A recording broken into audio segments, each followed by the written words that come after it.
C'est l'heure de vous informer, mesdames et messieurs. Merci de nous rejoindre à cette grande édition d'information. Voici donc l'essentiel de l'actualité.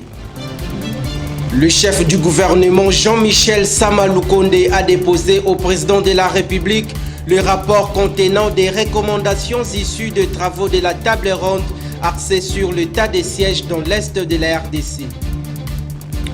Visite d'inspection du chef d'état-major Christian Chiwewe à Likasi de 7000 nouvelles recrues en pleine formation dans cette partie de la République après l'appel à la mobilisation générale lancé très récemment par le président de la République. 8 corps dont ceux des enfants et femmes ont été retrouvés ce samedi dans le site de Mouchoneza en face de la Sénikaele suite aux incendies de feu. Jusque-là, son origine n'est pas connue. Le club angolais Primero d'Agosto reçoit ce dimanche dans ses propres installations l'ASV Club de Kinshasa dans le cadre de la Ligue des Champions. Raoul Chungu, le coach du club de la capitale, rassure la population pour une qualification en second tour.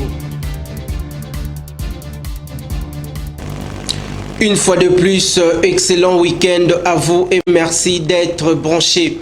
Démarrons par la traditionnelle réunion du Conseil de ministres.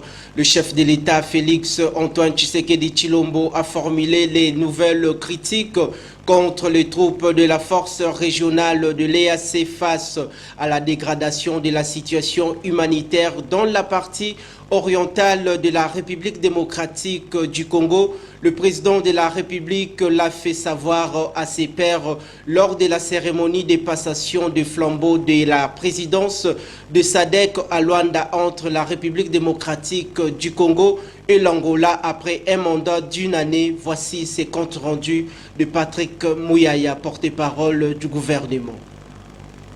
Le président de la République a fait part à ses pairs, chefs d'État, de la dégradation de la situation humanitaire et les statu quo des faits imposés par le Rwanda et ses supplétifs du M23 qui se sont jusqu'ici refusés de se conformer aux engagements pourtant souscrits dans le cadre du processus de Nairobi et de la feuille de route de Luanda, allant même jusqu'à entraver la mise en œuvre des mécanismes dont ceux supervisés par la MONUSCO, les tout sous le regard coupable et complice de la force régionale déployée par la communauté de l'Afrique de l'Est. Il a à cet égard salué l'engagement de cette communauté à travers la troïka de l'organe pour l'initiative des déploiements de la mission de la SADC en République démocratique du Congo pour soutenir les efforts actuellement engagés par le gouvernement de la République dans la lutte et la neutralisation des activités du groupe terroriste M23 et des autres groupes armés qui opèrent dans la partie orientale de notre pays. En rapport avec les activités de l'économie nationale en République démocratique du Congo, le vice-premier ministre en charge de l'économie nationale, Vital Kamerhe, a fait le point sur le financement du programme des pêches, tout en plaçant un accent particulier pour favoriser la croissance de la production nationale avec la relance de toutes les activités au pays et salue la volonté manifeste du gouvernement de la République pour l'acquisition des 15 chalutiers dotés à ces secteurs. Suivez une fois de plus ces comptes rendus de Patrick Mouyaya. Financement du programme minimum d'urgence chiffré dans les secteurs de la pêche. Faisant suite aux délibérations de la 108e réunion du Conseil de ministres, le vice-premier ministre, ministre de l'économie nationale, a présenté au Conseil le programme d'urgence minimum de la pêche et de l'élevage qui a été soumis par les ministres sectoriels pour discussion à la réunion de la commission ECOFIN du gouvernement. Se situant dans l'optique de la diversification de l'économie par l'accroissement de la production locale, ce plan est destiné à favoriser l'accroissement de la production halieutique par la combinaison des activités des sous-secteurs de la pêche industrielle et artisanale. Ces programmes d'accompagnement des pêcheurs congolais prévoient également l'acquisition d'une flotte de 15 bateaux de pêche pour laquelle un contrat a été signé en février dernier. Le vice-premier ministre, ministre de l'économie nationale, a encouragé le gouvernement à financer les activités proposées par les ministères sectoriels, lesquels constituent un coup d'envoi d'un programme plus ambitieux s'étendant sur un horizon temporel plus large. C'est là à le fait de concrétiser l'autosuffisance alimentaire de notre pays en capitalisant sur son potentiel halieutique, considérant qu'il est doté des fleuves et cours d'eau notoirement poissonneux. Le Conseil a pris acte de cette. S'agissant des recommandations assorties après la convocation de la table ronde axée sur l'état des sièges dans la partie orientale de la République démocratique du Congo, le président de la République, Félix Antoine Tshisekedi Tshilombo, a reçu en audience le vendredi 18 août dernier à la Cité de l'Union africaine le Premier ministre chef du gouvernement Jean-Michel Sama Lukonde pour faire le point sur l'évaluation de ses travaux. Le patron de l'équipe gouvernementale a déposé au chef de l'État les rapports rédigés par les secrétariats techniques de la commission de la table ronde. Suivez. Merci. Nous avions clôturé le mercredi 16 août les travaux de la table ronde sur l'état de siège dans les provinces de l'Ituri et du Nord Kivu, travaux qui avaient été ouverts par son Excellence Monsieur le Président de la République et qui se sont tenus à son initiative. Dans mon rôle de modérateur de ces travaux, il m'appartenait de suivre le travail qui s'est fait au niveau des différentes commissions qui ont travaillé sur les thématiques qui concernaient cette question de l'état de siège et les recommandations qui devaient être faites à son Excellence Monsieur le Président de la République pour que dans le cadre institutionnel qu'est le sien, il puisse décider de la suite à donner sur les préoccupations de l'état de siège dans les deux provinces précitées. Et donc ces travaux se sont sanctionnés par un rapport qui a été préparé au niveau du secrétariat technique qui suivait la table ronde et il m'appartenait de venir les remettre en main propre à son Excellence Monsieur le Président de la République au nom de tous les délégués et participants à cette table ronde. C'est l'occasion encore une fois pour moi de les remercier pour le travail qui a été abattu, un travail de qualité et pour le sacrifice qu'ils ont eu pour la nation par rapport à cette question qui est si pertinente. Pour le reste, le président de la République qui avait déjà donné ses recommandations au moment où ces travaux débutaient a accueilli ces recommandations et a remercié aussi par la même occasion tous les participants à cette table ronde. Levée de l'état des sièges, restons-y. Du côté de la classe politique de l'opposition, on piétine la mise en vigueur de ces dispositifs extrêmes dans les provinces de l'Ituri et du Nord Kivu et avance que cela a totalement présenté ses faiblesses sur terrain marqué par la recrudescence d'une insécurité grandissante, d'après Serge Taboko, cadre de l'AMUCA. Suivez. Mais nous pensons que M. Tshisekedi, avec son administration, cherche juste à avoir la couverture nationale. C'est-à-dire qu'ils veulent imposer une stratégie, ils ont un calcul politique, mais ils veulent peut-être emballer tout le monde. L'administration civile est reprise par l'administration militaire, c'est-à-dire on renforce l'administration publique à la présence des militaires. Et juste c'est pour dans le sens de renforcer l'autorité, soit de remettre l'autorité de l'État. Mais les Congolais qui nous suivent, ils seront d'accord avec moi, ceux que avant l'état des chaises, c'est encore plus pire que l'état des chaises. Lorsque nous sommes en train de discuter avec vous ici, chers compatriotes, l'M23 venait de légaliser et officialiser l'administration rwandaise et ougandaise sur notre sol congolais.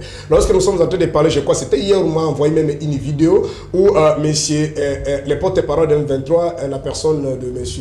Willy Ngoma, qui est en train de dispenser déjà les cours. Donc, pendant l'état des chaises, nous sommes si pris. La province de l'Uturu, de Massissi et d'autres espaces n'ont pas été enrôlés par la CENI à cause de l'insécurité. Pendant l'état des chaises, on nous a amené l'EAC avec soi-disant un mandat offensif. Malheureusement, sur le terrain, les hommes de l'EAC sont en train de prendre des photos avec les rebelles. Autre nouvelle présidentielle, le chef de l'État Félix Antoine Tshisekedi Tshilombo a reçu en audience le vendredi 18 août dernier à la Cité de l'Union africaine Jean-Claude Gakoso, ministre des Affaires étrangères, de la francophonie et des Congolais de l'étranger, en vue de passer en revue sur les questions ayant trait à la fraternité entre les deux nations. Au sortir de leur audience, l'envoyé spécial de Sassou Nguesso affirme qu'il est porteur d'un message de fraternité et de la confiance réciproque pour son pays. Suivez ces reportages. Porteur d'un message du président de la République du Congo, Denis Sassou Nguesso, à son homologue RD congolais Félix Antoine Tshisekedi Tshilombo, le ministre congolais des Affaires étrangères, francophonie et congolais de l'étranger, Jean-Claude Gakoso, a daigné nous donner en substance la quintessence du contenu de ces messages. J'étais porteur d'un message de fraternité, un message d'amitié, un message de confiance réciproque. Si nous perdons la confiance réciproque, le fleuve Congo va cesser de couler. Est-ce que vous pouvez imaginer que le fleuve Congo cessera un jour de couler? Impossible.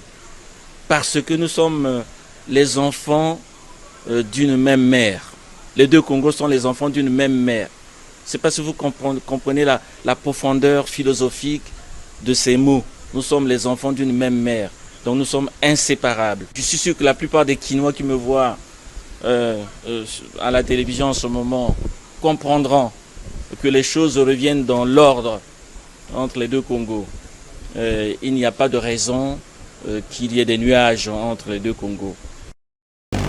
Sachez que le ministre de l'Industrie, Julien Paluku, a visité le jeudi 17 août dernier dans la commune de Maluku une usine locale de la production des carreaux dénommée Saphir Céramique qui est implantée dans ces coins de la ville province de Kinshasa qui sera dans le tout prochain jour inaugurée par le président de la République Félix Antoine Tshisekedi Tshilombo en vue de booster les initiatives nationales. Regardez. La production des carreaux et faïences made in Congo par la société Saphir Céramique vient de démarrer dans la zone économique spéciale pilotée de Maluku qui se métamorphose au jour le jour avec l'installation de nouvelles entreprises et des travaux d'aménagement. En quelques semaines du lancement officiel de cette production par le président de la République, Félix Tshisekedi, le ministre de l'Industrie, Julien Paluku Kahongya, a palpé hier jeudi cette production des carreaux et faïences made in Congo qui signe désormais les débuts de la renaissance de l'industrie congolaise. Très satisfait du travail abattu, le ministre de l'Industrie a jeté de fleurs à la société Saphir Céramique qui accompagne le président de la République, Félix Tshisekedi, et le gouvernement Sama Lukonde dans la mise en œuvre du plan directeur d'industrialisation en réduisant ainsi la facture d'importation des matériaux de construction avec la création de richesses et d'emplois, a-t-il renchéri. Ce vaste projet de production de matériaux de construction, nous l'avons commencé ici. C'était au mois de mai 2022, une année après seulement. Nous nous retrouvons ici à Maluku pour voir comment le projet a évolué. Je suis très heureux de constater que Saphir commence des productions de matériaux de construction made in Congo. Et donc ma visite de ce jour, c'est en prévision de l'invitation du président de la République qui va venir lui-même lancer la production ici à Maluku pour signer le début de la renaissance de l'industrie congolaise. Et donc, ma satisfaction est grande. Je voudrais féliciter l'entreprise de la RDC a commencé son hub économique ici à Maluku. On n'y a pas cru. C'est depuis 2012 que ce projet était dans le pipeline. Et il sort de ses cendres et c'est ma joie. C'est la stratégie du président de la République. Plusieurs tonnes sont déjà produites sur place, ce qui impactera positivement sur les prix des carreaux et faïences sur le marché. Signalons que les routes sont en train d'être construites au sein de la zone économique spéciale pilotée de Maluku, un grand projet très salué par la population de Kinshasa qui vit la mise en œuvre du plan directeur d'industrialisation. Poursuivons par le bilan de la République démocratique du Congo à la tête de la présidence de SADC. L'acteur politique Michel Mangala félicite le chef de l'État Félix Antoine Tshisekedi Tshilombo pour le plan d'action de son mandat durant une année au sein de cette organisation sous-régionale. Suivez-les.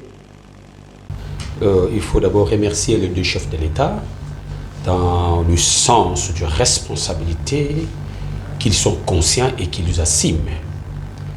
Je pense que cet passage des flambeaux, c'est la fierté d'abord entre les Africains et au sein de cette organisation. Et la troisième des choses, je pense que vous êtes en train de voir comment entre le pays des SADC, les choses sont en train d'avancer et il y a une cohésion entre les États membres de la SADC qui se constituent et vous voyez là comment ils sont en train de privilégier la paix avant toute chose. Donc,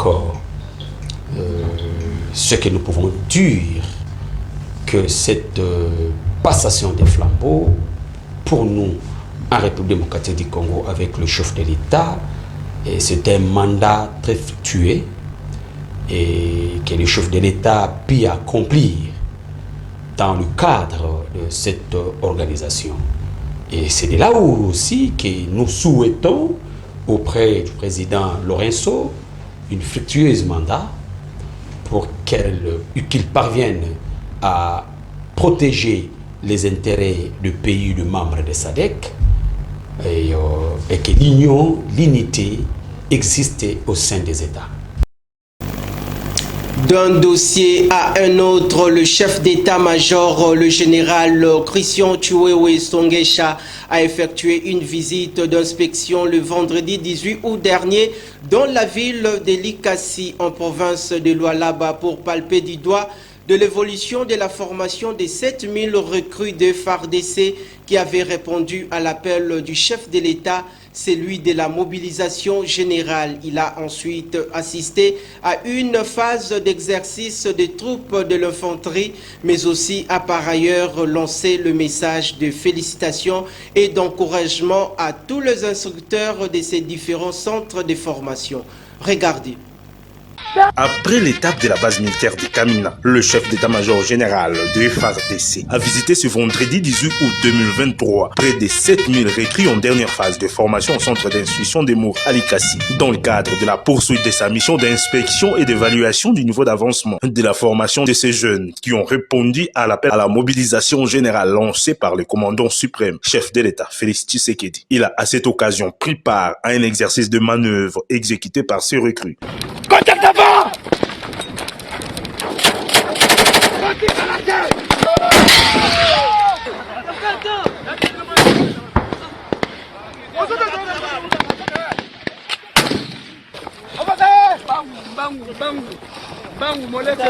Juste après, le lieutenant-général Chiwewe Songesha Christian s'est adressé aux cadres instructeurs et aux recrues réunis à la parade du centre d'instruction de Moura. Dans sa causerie morale, le numéro 1 de l'armée a de prime abord transmis les salutations du chef de l'État et a appelé ses futurs soldats au patriotisme et à la loyauté, tout en mettant un accent particulier sur la discipline. Aux cadres instructeurs, le lieutenant-général Chiwewe les a félicités pour le travail qu'ils abattent jusque-là irréprochable et a également annoncé la majoration de leur prime de $100 dès ce mois d'août comme à Kamina.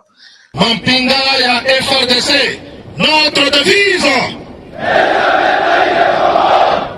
Nalingi nakomisa nano mbote ya mokonzi ya mboka, commandant suprême ya Mampinga na biso ya FARDC, président Félix Antoine Tshisekedi Tshilombo, atindeli bino mbote, bino nyonso boyambi mbote ya mokonzi na esengo.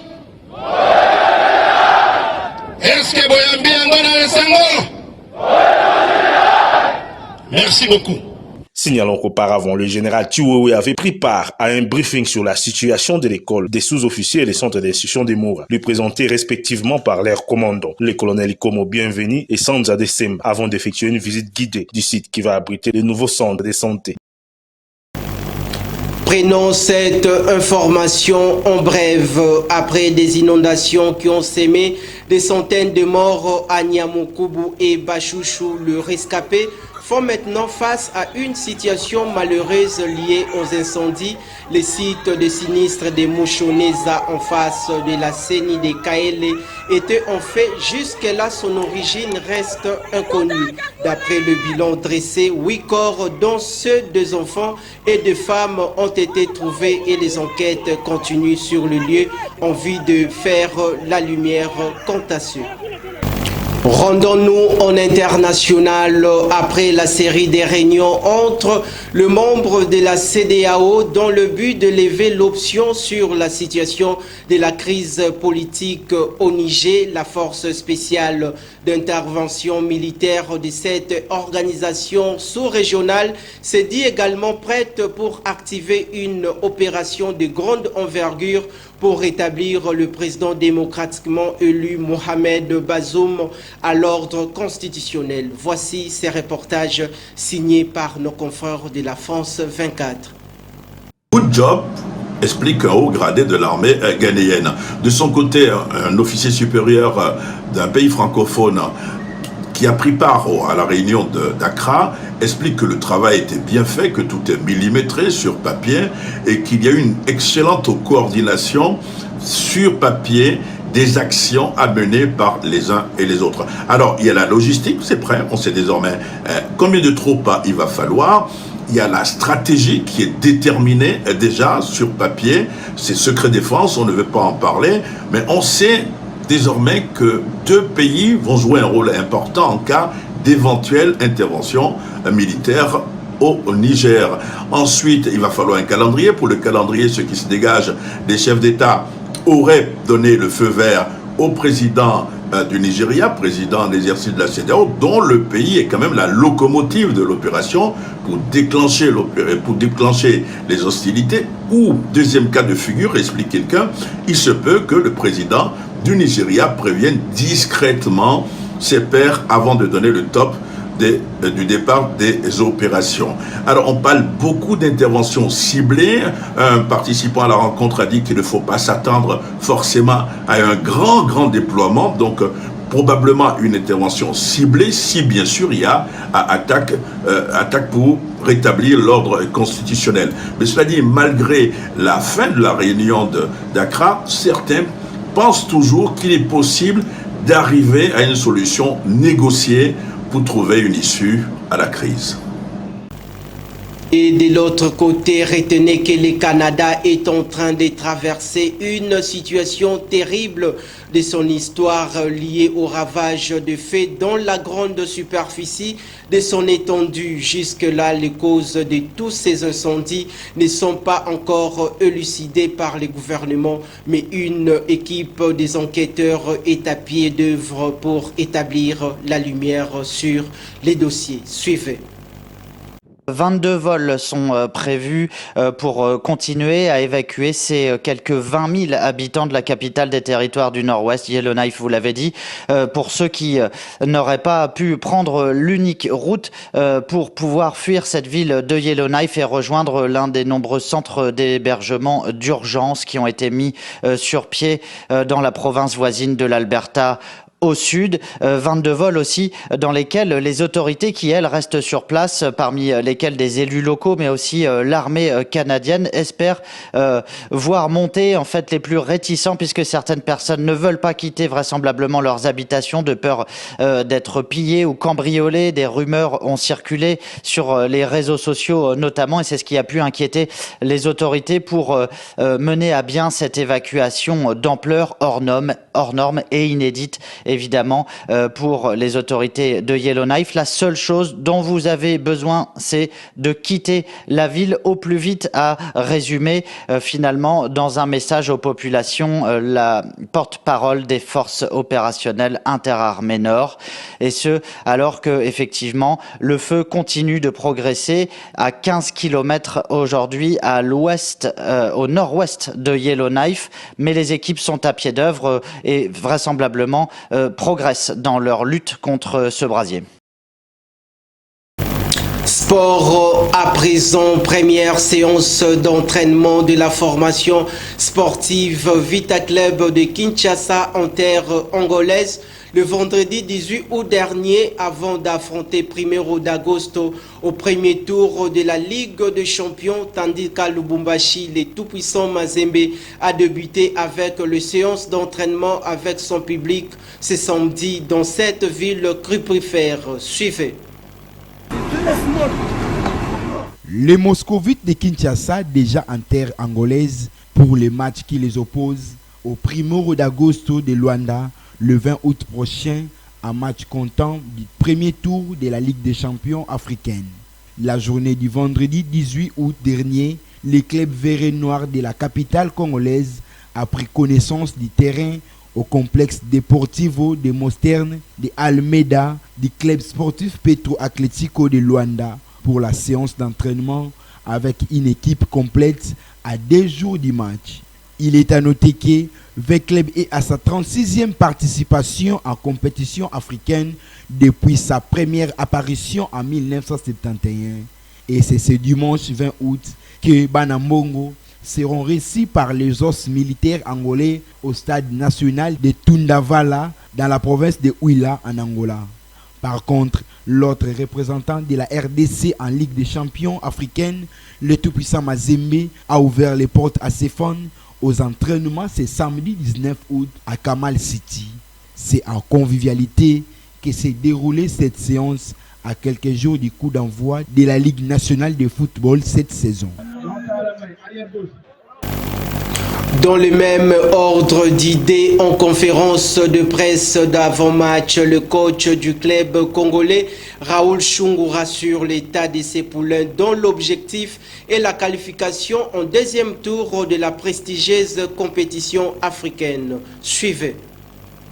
Stade, tout le monde est bien, mais il faut se retrouver dans le terrain pour trouver un stade si ça va, ça ne va pas. Bon, tous autres objectifs suivant l'étape, sur l'étape de l'équipe,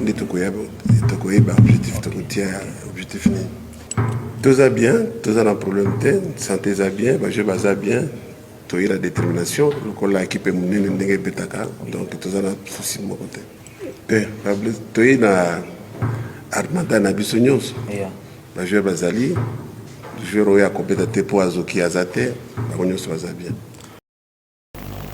Quittons l'ASV Club pour parler de la crise au sein du football. Le club Renaissance du Congo, le camp Pascal Mukuna a été reçu ce samedi 19 août par le ministre des Sports et Loisirs François-Claude Kabulo Mwana Kabulo pour déposer un mémo après leur indignation à l'Assemblée générale extraordinaire et élective organisée par les dirigeants du club Orange de la capitale sous la bénédiction de la FECOFA. Un bon père de famille, le patron de ce secteur en RDC, appelle les deux parties au calme et promet de suivre de près cette situation. Bouclons par les valeurs nutritives. Que savez-vous de l'orange? Plus de détails de Ruth Boua. L'orange ou orange douce est le fruit de l'oranger de la famille des rutacées. Il existe plusieurs variétés d'oranges classées en 4 groupes variétaux. Comestible, elle est réputée pour sa grande teneur en vitamine C. L'orange a beau être composé majoritairement d'eau. Sa pulpe et son jus contiennent une quantité très importante de vitamines A, B et C et de composés antioxydants. Sa chair est riche en nutriments comme le calcium, le potassium, le phosphore, le magnésium, le fer, le cuivre, les flavonoïdes et les caroténoïdes, ainsi qu'en fibres. En consommer régulièrement est excellent pour préserver l'organisme de nombreuses maladies. Voici pour vous 6 bonnes raisons de consommer l'orange régulièrement. En premier lieu, l'orange protège nos yeux contre diverses maladies. Deuxièmement, elle lutte contre le cancer. Troisièmement, elle réduit le risque de maladies cardiovasculaires.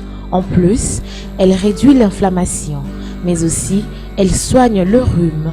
Et pour finir, elle améliore la digestion. C'est ici que s'achève cette grande édition d'informations sur nos antennes. Mais avant de nous quitter, voici le rappel des titres. Le chef du gouvernement Jean-Michel Sama Lukonde a déposé au président de la République le rapport contenant des recommandations issues de travaux de la table ronde axée sur l'état des sièges dans l'est de la RDC. Visite d'inspection du chef d'état-major Christian Chiwewe à Likasi de 7000 nouvelles recrues en pleine formation dans cette partie de la République après l'appel à la mobilisation générale lancé très récemment par le président de la République. 8 corps dont ceux des enfants et femmes ont été retrouvés ce samedi dans le site de Mouchoneza en face de la Sénikaele suite aux incendies de feu. Jusque-là, son origine n'est pas connue. Le club angolais Primero d'Agosto reçoit ce dimanche dans ses propres installations l'ASV Club de Kinshasa dans le cadre de la Ligue des Champions. Raoul Chungu, le coach du club de la capitale, rassure la population pour une qualification en second tour. Ce travail de titan est l'œuvre réalisée par la solidarité de la rédaction et de la technique. Excellente suite des programmes sur votre chaîne. Je vous retrouve très prochainement.